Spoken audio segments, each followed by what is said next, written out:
Ocean acidification over the last couple decades has become more and more of an issue all across the globe, but it has significantly impacted North America and is less resistant in some areas than others.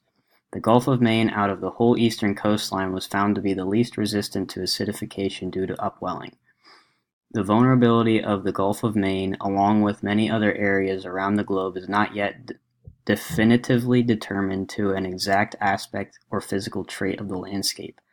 But researchers believe the vulnerability comes from cold water from the Labrador Current along with water from the streams and rivers that dump into the Gulf. Along with this, little is known about how acidification affects the bodily functions of the animals or the ecosystem.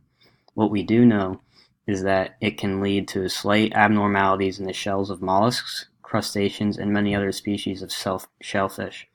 In the article, Ocean Acidification and Other Ocean Changes, it states that the concentration of carbonate ions in seawater affects saturation states for calcium carbonate compounds, which many marine species use to build their shells and skeletons.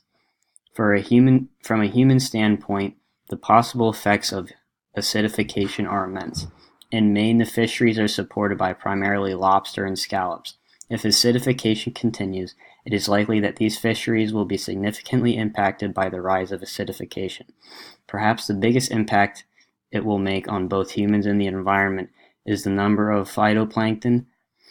They are important because they are involved with about 85% of carbon transferring from the surface oceans to the deeper water, as we learned in Module 7.